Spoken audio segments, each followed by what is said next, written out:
basically addressing what happened at the end of the show last week, where Triple H basically sucker punched him. Stephanie McMahon slapped Ronda Rousey in the face.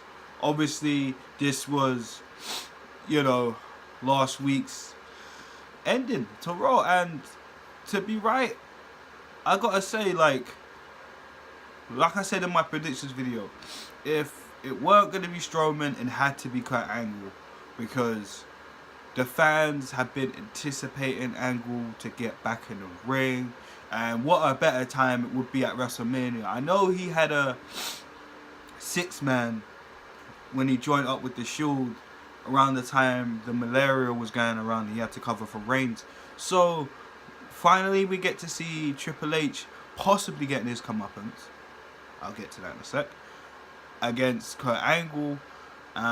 Stephanie McMahon comes down, basically tries to just calm down the situation. The Ronda comes out. Typical WWE. One person comes out, another one comes out. Face heel, face heel. It's all together. So, yeah, forgive me. So, they come out, try to mediate it. Stephanie and Ronda are talking. Ronda, for me, this kind of just skipped a little bit. So they had the drum roll ready up. Stephanie was like, this is exciting. Ronda's gonna announce her opponent. So in her contract it stated no title match. So Charlotte is out the window, everybody, blatantly, because she's on Raw. But also you can just switch. So Charlotte's out the running and Alexa's out the running. So there's no Ronda Rousey coming for the women's title at WrestleMania for either brand. So we got that. Now the contract states, as Stephanie said, and I quote, sorry Michael Cole, anywho, and I quote, that she can only wrestle anyone that's actively on the Raw roster. So when Ronda came and said and she completely missed the drum roll time setup, but whatever. I don't know if that was a botch or that was meant to happen. It looked like a botch to me, but WWE, you know, they're like. So once that was announced, Stephanie was shocked. Triple H come out, tried to mediate the situation. Kurt Angle got involved and said, listen, you know what, let's make this a mixed tag team challenge. Let's make this a mixed tag match. So we have that coming at WrestleMania. We saw glimpses. We saw Triple H trying to sucker punch Kurt Angle again. Angle was prepared this time. Traded fists with Triple H. And then Ronda and Stephanie kind of got into it a little bit. And then we saw Kurt Angle put Triple H in the ankle lock with the extension, when he literally curls up and wraps his whole body around the leg. My favourite part of the ankle lock, I swear. But anywho, nearly takes off Triple H's ankle. Ronda's trying to pull Stephanie back in the ring, but Stephanie gets away and end the scene. So this is the second piece to the puzzle of the build up to WrestleMania with the mixed tag team match. Who knows? So far, so good. Seems alright. Angle didn't really stumble in his lines as much this week. Personally, I think he's rushing through it when you watch him, but you know what I mean. Maybe I think he's proper comfortable now, so that's fine. Ronda, same could go for her. Of course, she's nervous as F. This is something she always wanted to do. And now she's here. This is her third appearance on the WWE show. So it's good. It makes a good look that she's coming out every week, because I'm not sure what her contract is. I don't know if she's full-time. I don't know if she's on the Brock Lesnar schedule. I don't know. But I'm glad it's not like we didn't get to see Ronda this week, or she won't be in it for like 2 weeks. Then she comes back onto the next two, and then the go home show, and then WrestleMania. You know what I mean? It'll be really, really shit if they did that. But who knows? Time will tell. So let's move on to our second match, which was Nia Jax versus Asuka. Again, a rematch from the previous pay-per-view. Not much to be said. I was a little baffled on why they did this match again, because it doesn't do anything for Nia. Asuka's already beaten Nia, so to me this was just a throwaway. I guess it kind of creates a little story for Nia, because alright, Asuka won, of course. It was a great match, I'll give it that. It was a good match. Great. Alright, maybe I went a little overboard. It was a good match. It was a very good match. To credit, they made Nia look very strong and dominant. The ending to this match, Asuka keeping the armbar on Nia. Nia has done everything. She's lifted her up, threw her down. There was one sick move that Nia did. She picked up Asuka, and it looked like a reverse electric chair. Do you remember Edge used to do the electric chair? But it looked like a modified version of that, and the crucifix powerbomb. That was very good. But getting back to the ending, sorry to segue it, but it's not important. Getting back to the match, Asuka on the armbar. Nia's doing everything she can to take Asuka off for her hair, turnbuckle, post, you name it. Nia tried to roll it. It didn't work. She was in that hole for a while. I gotta give her a lot of credit. So Nia tapped out. The ring was cleared. Nia got a standing ovation. I think they're going to turn her face by the looks of this. I could be wrong, but this is the direction it looks like it's going. Because other than that, following that, we had Nia in the training room, had the ice pack on her shoulder. We had Alexa, and Mickie James is with her again, and I'll get to that soon. Sorry. Now I'm kind of angry. I'm rushing it. I'm blah, blah, blah, blah. You know what I mean? So it's stupid, but whatever. Anyways, so Alexa comes in, tells Mickie, all right, it's 101. Let me talk to her. Again, utter brilliance from Miss Bliss. Now, I know I talked about her. I think she should go face. Maybe just to see what it'll look like now. But fuck that. I was wrong. Bliss needs to stay a heel. The way she is, the bitchiness, reminds me of Stratus back in 2004, 2005. Like, I'm telling you, the bitch attitude making Nia feel so insecure. You know, you always dealt with bullying. You know, people treated you different because you're a big girl, and you know, you went in there, you had so much fight. All that talk, making Nia cry. Making her cry. I thought that was brilliant. I can't lie. The promo shoots on this show was absolutely perfect for me. But we'll get into more later on. So, moving on to our next match, we had The Bar versus The Revival. I think it was about time this match was bound to happen, because since The Revival have come back, they've just been feuding with, well, they've been feuding with The Bar, but they ain't really doing nothing. I mean, not The Bar, sorry, The Club. My apologies. They're feuding with The Club. No, jeez. Anyways, Kurt Angle syndrome again. So with this one, it was a good match. To be honest, I thought a couple times The Revival were gonna win, because I didn't really see much offense from Cesaro. Sheamus was more, it was more Sheamus in the ring, taking the bumps. I mean, doing the moves, having more offense. Where Cesaro rarely had anything. He ended the match with the neutralizer on Scott Dawson, of course, but I don't know. For me, we'll see what's going to happen next. But basically that match was to see who the number one contenders was for the tag team titles. So we definitely know it ain't going to be them fools there. It definitely ain't going to be The Revival now. So who we... no, sorry, The Bar. The Revival... Nah, now The Revival. So who's left on the tag division? Heath Slater or Rhino? Jeez. Anyways... So that we'll move on to our next match. This one was hilarious. So I have to bring this up. Elias Sampson and Braun Strowman Symphony of Destruction street fight. I swear WWE have witty ways of making names. Nah, that was appalling. Symphony of Destruction. What kind of fucking shit is that? Do I look 12? I know it's got to appeal to little kids. But Symphony of Destruction? Fuck off, man. Like, Elias seems more like a rock star. What rock star you know talk about Blood Clot Symphony, huh? I'll wait.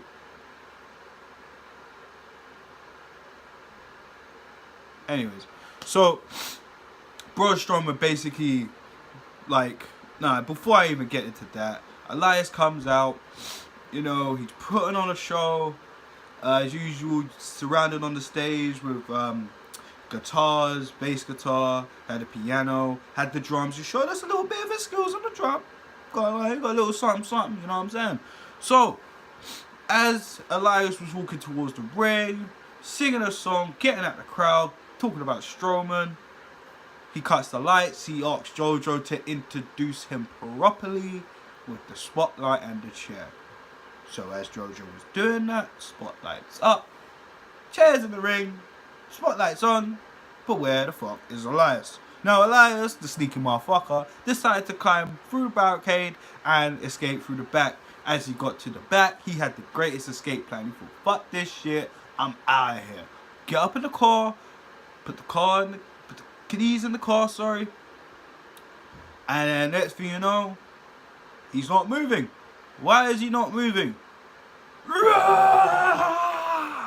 At the back of the fucking car, lifting it up from its wheels. Elias putting his fucking foot on the pedal. Pedal to the metal, as Wiz would say. It ain't going nowhere. It's Elias. Yo, Strowman. Man, I really feel they dropped the boat with Strowman. Dropped the ball with Strowman. I am botching super bad. But I don't care. It's not going to be on Botchamania. So we don't give a fuck. Anywho. So Strowman lifting up the car while Elias is hitting the accelerator. Elias thought, fuck that. Got out the car. Strowman's chasing him. As soon as they get back to the arena, match is on. Strowman's just tearing them apart. We've seen scenes where even Elias got a little bit of offense, hitting Strowman with a guitar. But you know they ain't gonna take out Strowman now. Come on, we're on fucking Strowman. Shit, come on. See how big that motherfucker is. Shit. Anywho, Strowman comes out and gets the cello that he played a few weeks ago in a concert. Whacks Elias on the back. This is all on the stage. Forgive me, I moved too fast. He takes a part of the piano and drops it on Elias's ribs. That has got to be heard. God damn. Fuck. Anywho, too much, but whatever, man. That must have killed. Braun covers him, picks up the win. Not much said. Elias getting destroyed. Great on the mic as always. Strowman, pure destruction. Now, I want to take it into another Divas match. We had Bayley coming out against Mandy Rose. Yes, this woman is fine as fuck. Yes. Anywho, not to get distracted. So, forgive me, just editing, bro. So, Paige comes out as Absolution was announced. But before I get to that, I missed out something. So, Charlie Caruso, I understand that's her name, the pretty little ring announcer, come up to Bayley and basically asking her about last week where Bayley denied the tag from Sasha Banks in the 6-women match last week. So, as Bayley was going to get into that, Paige comes out with the rest of Absolution. Of course, Mandy is wrestling Bayley. So, she comes out, basically says to Bayley, well done, you finally saw through it, but you're an idiot because you're on your own now. There's 3 of us, there's 1 of you. What are you going to do? So, Mandy, again, her in-ring skills are getting better. Riot Squad, fix up. Anywho, flip him. It's good. It's good. I can't lie. It was a decent match at best. I'm not going to say it was the greatest, but it was a decent match. Bayley wins, of course. And what do I have to say about this? So, we had Absolution basically rushing the ring, beat up Bayley. Sasha Banks comes to the ring. Of course, we all knew that was going to happen. Now, at the end, Absolution's gone. Sasha helps out Bayley. Bayley's looking like, I don't trust you, bitch. So, and then Sasha tried to give her a hug. Bayley just said, nah, fuck this, I'm out of here. And she walks off. Now, who's the heel in this? Sasha or Bayley? Because it's common knowledge we just think it's Sasha Banks. But if you really think about it, they're both as bad as each other. But in Sasha's defense, the matches that she was in, not helping Bayley or protecting Bayley, they were every woman for herself. The first women's Royal Rumble, Sasha had a very dominating performance, being number 2, if I'm not mistaken, throwing out Bayley. It is what it is. The Elimination Chamber. Now, I did predict this. I did say it would come down to Sasha and Alexa, and Bayley would be the one to turn. Sasha would be turning on Bayley, which was obvious. They should have done this match years ago, but I digress. So, as she walks off, it's like, you see the little sympathy on Bayley's face, but you also see the sympathy on Sasha's face. So, I don't know. I'm glad they're doing this, but at the same time, I'm a bit confused. Who is the heel? Someone write this in the comment section or tweet me or DM me. RyanisWar, IG and Twitter. So anyways, let's get back into the video. We had also Bray Wyatt and Rhino. Not much to say about that. Bray Wyatt winning. But this, not surprised about. Kinda am, kinda not. So after the match, we had woken, something Matt Hardy, Blondie. And he comes out of the Titantron, basically cuts a promo. So it seems that the TNA matches that we had, like Apocalypto, Final Deletion, all of those stuff has been mentioned. So it looks like we're finally gonna get something. So for once, again, I'm still not 100% sure about this because I don't like the way they've been pushing Matt Hardy and this Bray Wyatt thing. Bray Wyatt's been dead in the water since WrestleMania last year. So, I really don't know what's going to happen. So, again, we got the confirmation that we're going to have a Hardy compound match. When? Probably Mania. Will it be good? Probably. Do I have high hopes for it? You betcha. Really? Listen, I'll tell you straight. I've been upset and miserable about this whole storyline shit. I think they messed up too much. And I don't know. I'm going to watch it anyways because I like Matt Hardy. I grew up on Matt Hardy. You know what I'm saying? But I just don't know because WWE have been messing up their story the most. But, yeah. I don't know if it's as bad as Jordan and Angle, but, you know, other than that, let's carry on with the show. So, more things. We've had Hillbilly Jim be the latest inductee into the WWE Hall of Fame. Congratulations to Hillbilly Jim. We had John Cena basically come out and cut a promo. I kind of skipped it because there weren't really much. There was nothing kind of much. Then we had Goldust come out, which was just weird, and cut a promo on Cena and decking Cena. That was just messed up. Also to that, we had the Mizzies, which I think was hilarious. And again, this is why Miz is just gold on the fucking mic. How is he coming out? Basically, discrediting what I've been saying about Finn Balor. I'm gonna start with Finn Balor. He's been discrediting Finn Balor. Right. The categories for the Mizzies Awards, obviously the Miz's own Oscars. Oh, it was fucking hilarious. He's coming out saying how what was it? I think the award was for patting yourself on the back. Finn Balor, Seth Rollins, Kurt Angle, obviously they were all up for the running, and for them, I can't lie, Finn Balor, that it made me laugh. When it was like, okay, the first Universal Champion, he only had the title less than 24 hours. But yet, since he's come back, he's still trying to chase that title. But wait, when will he do it?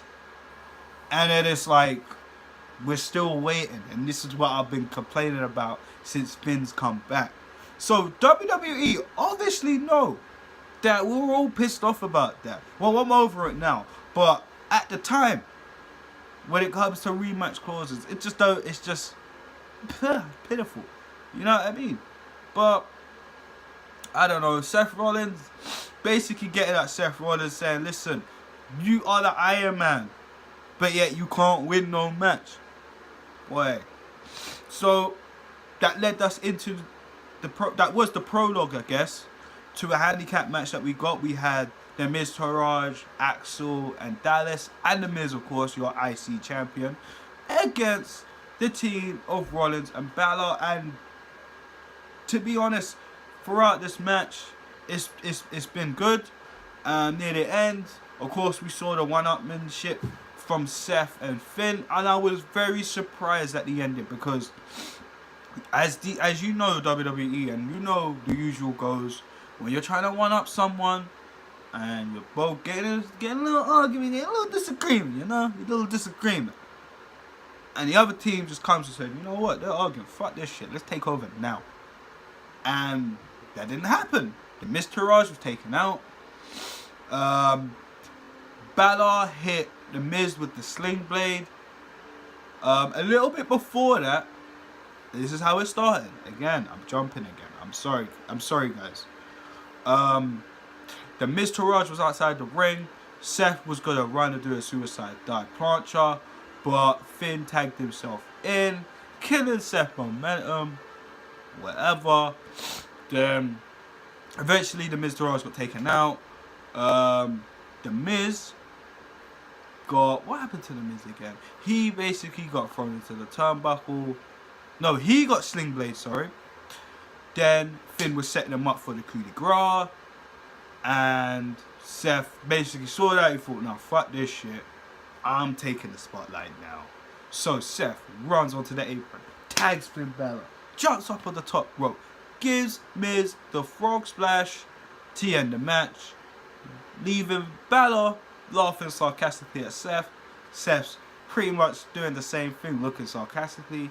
Angle comes out, basically addresses that it will be a triple threat match for the IC title at WrestleMania, which will be The Miz defending against both Seth Rollins and Finn Balor. What could I say? I kind of saw this coming. If you check out my video back in the review of 2017, and I said what I might think will happen, Finn Balor IC champ.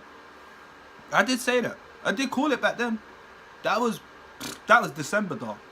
Actually, no, that was early January. So I guess I just know it. Or I guess it's too obvious.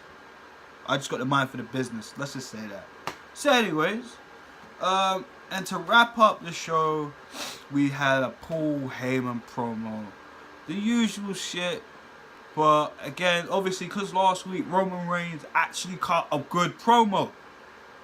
So I hope he sticks to that. But this is the thing with WWE. Every time Roman gets a promo, and it's like, has to do with Brock Lesnar or John Cena. If he goes X-rated, if he starts cursing, starts saying bitch and shit like that, then the fans are going to pop. But again, the fans were dead by this point. There was a few murmurs and that. But then again, the crowd's been kind of dead throughout the whole show. Like, the first hour, yeah. But Raisin's, Heyman's segment, was pretty lackluster. I have to admit that. But not much was really said, you know what I mean? Roman Reigns just come out, just basically rebutted, taking a piss out of Paul Heyman and Brock Lesnar, while Paul Heyman did in fact, throw a couple shots. I heard the ad-libs, Alpha and Seeker, the Wild Samoans. Very clever, Mr. Heyman. This is why you're my guy, yes. So, with that being said, Roman come out, as I just repeated, basically rebutted, just saying, listen, Brock's going to be in Detroit next week. He better bring his gear, because everyone's sick and tired of him coming with the championship, turns up when he wants, blah, blah, blah, blah, blah, blah, blah, blah, blah. Which is fucking hilarious, because I said this in the very fucking beginning. I digress. So, that was Raw. For me, I'll give it a 7 out of 10. It was a good show. Few little minor things. Kind of got boring, but I think when the crowd are not really into it, as you're watching at home, and if the crowd are not really into it, you don't really feel it that much. Of course, the in-ring work is always good. The promos, they've stepped it up, thank fuck, because the promos have been killing me lately.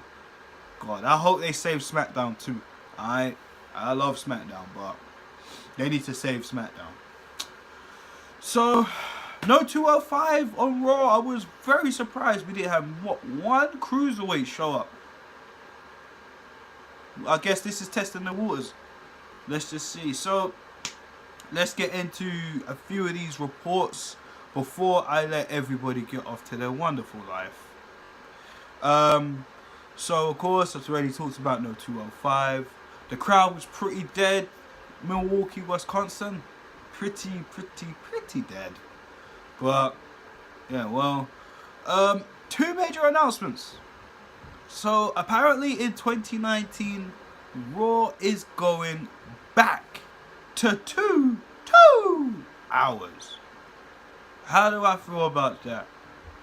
I think it's too late, because you've got so much people on the roster. Matches are going to get cut short even more now. And on top of that, not many people are going to get on TV. So them going back to 2 hours, such a clusterfuck. I'm sorry. If that's true, if the rumors are true, that is such a clusterfuck. But, I don't know. It would be good, because let's face it, SmackDown's not even 3 hours. NXT's not even 2 hours. You get me? 205's not even a full hour. So, Raw going back to 2 hours is, again, it has its pro, because you can actually watch it properly without falling halfway asleep. That's why I look so damn dead. I woke up very early this morning and thought, let me watch Raw. Yeah. Woke up, watched the rest of it. Yeah. But anyways. I don't know. What do you guys think? Leave something in the comment section or tweet me or DM me. Do you think Raw should go back to 2 hours? Now. Right? In 2019. Obviously it's 2018, but next year, do you think it's the right decision? So, let's see. Also to that, I want you guys' opinion. What do you think about Ronda Rousey's move? I didn't mention this. I completely forgot, so forgive me. Now, Ronda Rousey actually dropped a move that looked like it will be her finisher. Samoa drop, but it looked like an Umaga Samoa drop. Not when you dash the nigga up, but boom, but you know what I mean? Like, it looked very impactful. Stephanie took that like a champ, but she's a McMahon, damn it. So, had to be done. So, the last and final thing I want to get into, which actually I think is overkill, but again, it's to draw more money, more publicity.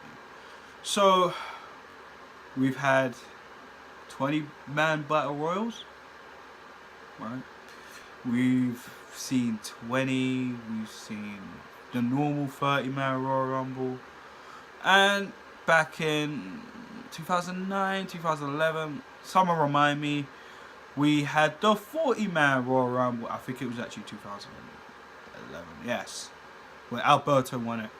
So now in 2019 or near the end of 2018, I'm not sure when it's going to happen, they're going to do it as an event.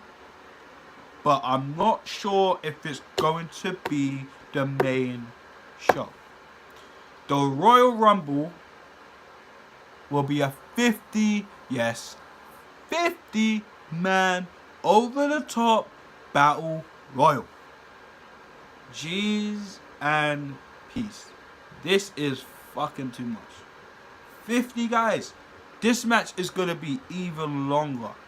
You do realize that. If this is actually going to be on next year's Royal Rumble 2019. Oh boy, guys, prepare yourself. Ladies, prepare yourself. Alright? Listen, this is going to be fucking crazy. 50 guys in the ring. 50. Alright, listen, the Royal Rumble's long as it is. But 50 guys. Do you really want to put us through that hell? Don't get me wrong. Listen, I have respect for everybody that works in that locker room. You get me? But 50 guys. Fuck. You might as well have a title match and come back out later, which they did in this one. But I mean, you might as well be the fucking world champion and actually insert yourself. No, I'm kidding. But, so, it looks like 50 guys. Like, how are they going to do this? Like, mathematically, I'm trying to work this out in my head. 25, 25, 50. Yeah, cool. But someone's got to take the L. Maybe like 10, 15, 15, 25. I don't know how they're going to work this out. I really don't know. As you can tell, I don't really sound too enthusiastic about this idea, but it's out of my control. I'm just a vlogger. You get me? So guys, that was your RyanisWar Raw review. So guys, please leave something in the comments. Like the video, please share and subscribe. Follow my Twitter and Instagram, RyanisWar. Support the channel, of course. And your boy will be posting more videos soon. And stay tuned. Peace.